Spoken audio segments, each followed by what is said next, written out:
Hello everyone. I Rajni welcome you all in YTS study time. Hope you all are fit and fine at your place. So today in this video I am going to teach you present perfect tense. I will give you rules and regulation how we structure the sentence. Okay, so before starting it we should know that how we can recognize future perfect tense. हम आखिर पहचान कैसे करें कि ये sentence जो है ये फ्यूचर परफेक्ट का है.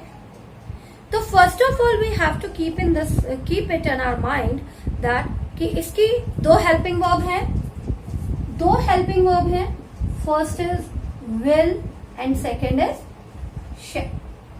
इसको परफेक्ट में लाने के लिए हमें हैव का यूज करना पड़ता है. विल हैव और shall have. Okay, and always we know that perfect में हम third form of the verb use करते हैं. Third form of the verb.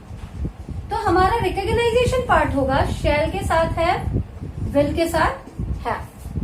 Okay, and now in Hindi में हम कैसे पहचानेंगे कि भाई ये फ्यूचर परफेक्ट टेंस है और इसे हमें ट्रांसलेट करना है.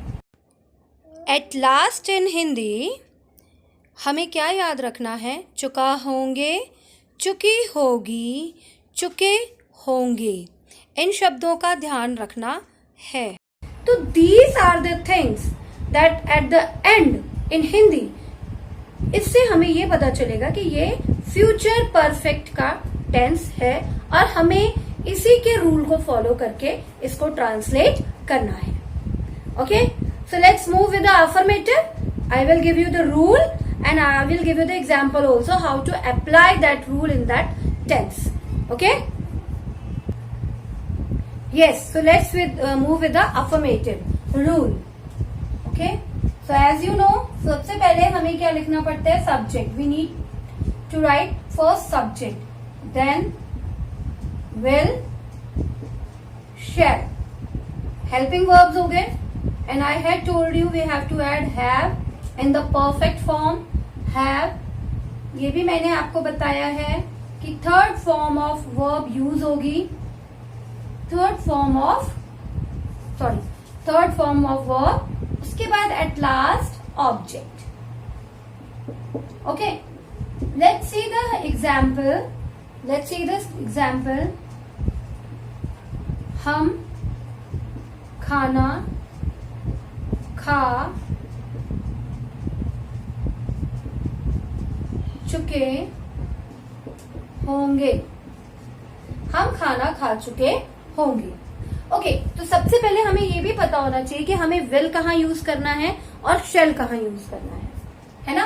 तो शेल के लिए सिर्फ दो सब्जेक्ट्स हैं, आई एंड वी, और अदर सब्जेक्ट के साथ आपका विल यूज हो जाता है. अदर सब्जेक्ट कौन से होते हैं? अदर सब्जेक्ट हो गए he, she, it, any name. Okay, they, these all are the other subjects, means pronoun और the noun. Now we have to solve this. तो सबसे पहले हमें सब्जेक्ट लेना है, तो वी टेक वी. यस, मैंने आपको बताया वी के साथ हमें शैल यूज करना है, तो शैल. फिर हैव, खाना खा की इंग्लिश होती है ईट, लेकिन हमें थर्ड फॉर्म यूज करना है, तो we shall have eaten food. So this is the affirmative rule. आप फिर से एक बार देख लीजिए. Subject, will and then shall, use have, third form of the verb and object. Same according मैंने टेंस को भी फ्रेम किया. सब्जेक्ट सबसे पहले लिया है, ठीक है, फिर शेल लिया हेल्पिंग वर्ब, उसके साथ have the perfect form and then third form of the verb eaten and then food. Okay, so this is the affirmative. Let's move on negative. By the name only we know negative means नकारात्मक, no, नहीं. ठीक है, तो in the sentence also we have to follow not for the negative. So this is the rule. Again subject, फिर हम will, शैल, इसके बाद ही हमें नॉट लगाना है। तो व्हाट डू यू थिंक, हमें हैव रिमूव करना है? No, will not have, shall not have. Then third form of the verb, third form of the verb, and then object at last. Okay, let's see the example. मैंने लिखा था हम खाना खा चुके होंगे, अब हम लिख रहे हैं हम खाना नहीं खा चुके होंगे, नहीं खा चुके होंगे। यस, तो again we have to follow the rule, subject then will और शैल, तो shall, we shall not have, we shall not have eaten food. This is the future continuous tense. Sorry, future perfect tense, the negative part. Now we are moving with interrogative. Now interrogative. Interrogative means the question words. प्रश्न पूछना, interrogation करना है ना, interrogative questions. So here in this sentence we are going to in this sentence we are asking the question. Interrogative में हम questions पूछते हैं, that is प्रश्नवाचक वाक्य। ठीक है, तो इसका भी रूल होता है will shell subject, will shell subject have third form of verb at last object. ठीक है, अब हम देखते हैं एग्जाम्पल। क्या हम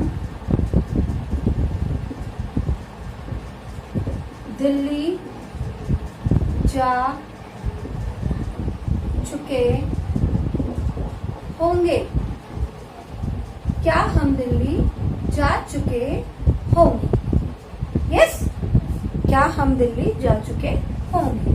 तो अगेन सबसे पहले हमें क्या लिखना है, विल और shall according to the subject. तो सब्जेक्ट हम है तो यहाँ पर शैल आएगा,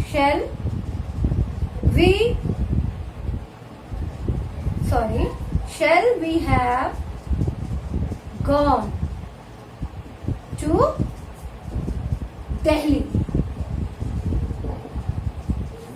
This is the interrogative.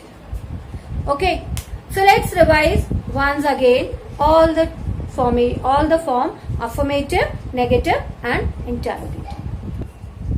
So let's revise. Affirmative, subject, will, shall, have, third form of the verb and object. See example, धोबी कपड़े धो चुका होगा. So washerman will have washed the clothes. Negative, subject, will, shall not have,